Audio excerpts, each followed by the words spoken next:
Sir, हमें एक जानना है कि आप नाम से ही राजा हैं, तो वैसी स्थिति में वैशाली विधानसभा चुनाव लड़ने आए हैं, तो यहाँ के लोगों के लिए क्या सोच के क्या आए हैं इस चुनाव में? सर्वप्रथम नमस्कार सभी को। देखिए, मेरा नाम अभिषेक राज है और घरेलू नाम जो है वो राजा है। बाकी जो छोटे भाई लोग हैं उन्होंने उसे राजा भैया कर दिया है। और राजा नाम के साथ में काम से भी राजा है, जो यहाँ की जनता आपको बताएगी, क्योंकि जब भी ज़रूरतमंदों को ज़रूरत पड़ी है मैं उनके लिए हमेशा खड़ा रहा हूँ। मैं राजनीति में बहुत दिन से एक्टिव नहीं हूँ, लेकिन जब से भी एक्टिव हूँ मैं लोगों को, ज़रूरतमंदों की मदद करते आ रहा हूँ। और चुनाव कोई मायने नहीं रखता है, हार जीत चुनाव के सिक्के के दो पहलू होते हैं। इसके बाद भी मैं लोगों से लगातार लगा हुआ रहूँगा, हर जगह उनके साथ खड़ा रहूँगा। सर, ये विधानसभा जो पूरा वैशाली विधानसभा है, इसके विकास के लिए आपने क्या सोचा है कि युवा प्रत्याशी होने के नाते भी युवाओं के लिए भी आपने क्या कुछ सोच रखा? देखिए, सर्वप्रथम जब मैं ये क्षेत्र में आया था तो समाज सेवी के रूप में काम कर रहा था। उसके बाद मुझे लगा, कोरोना और बाढ़ की स्थिति में मुझे लगा कि मुझे राजनीति में प्रवेश करना चाहिए। कि जो स्थिति है, दलीय पार्टी जो होती है वो एक परिवारवाद से सीमित रह चुकी है, परिवारवाद के बाहर नहीं जा पा रही है, चाहे वो कांग्रेस हो या फिर जदयू हो। तो इसके कारण क्या होता है, क्षेत्र का विकास नहीं होता है।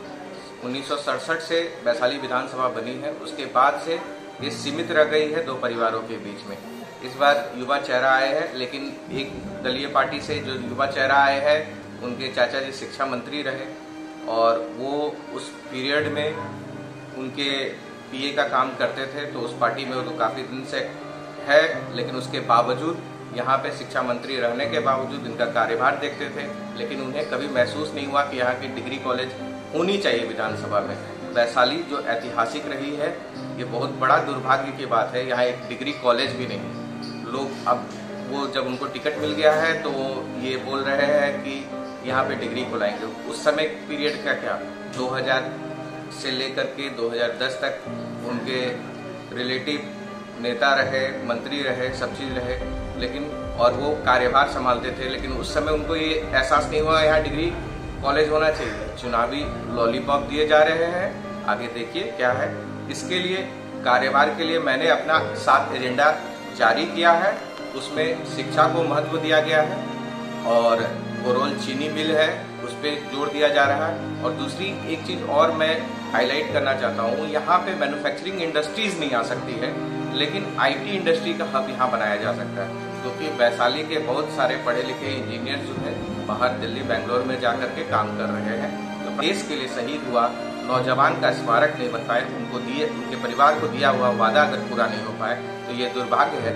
और कल के डेट में अगर सेना कोई ज्वाइन करता है, उनसे प्रेरित होकर के ज्वाइन करना चाहता है, अगर ये नहीं किया जाएगा तो देश सेवा के लिए कौन आगे आएगा? वो हमारे लिए स्वर्गीय राजीव जी हमारे लिए प्रेरणा स्रोत है और आने वाली पीढ़ियों के लिए भी प्रेरणा स्रोत है। तो मैं चाहूँगा, सरकार से उम्मीद रखता हूँ कि इनकी स्मारक जल्द से जल्द बनाई जाए।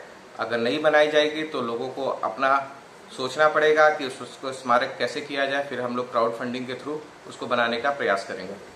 ये एक चीज़ और है राजा भैया कि सबसे बड़ी बात कि आप 13 अन्य प्रत्याशियों से लड़े यहाँ वैशाली विधानसभा से, अभी तक कुल 14 प्रत्याशी हैं, तो इसमें आप प्रमुख लड़ाई अपना किससे मान रहे हैं? देखिए, सभी प्रत्याशी जो चुनाव में उतर रहे हैं, सभी अपनी लगन से मेहनत कर रहे हैं, तो सारे इक्वल है, सबको इक्वल ही माना जाएगा।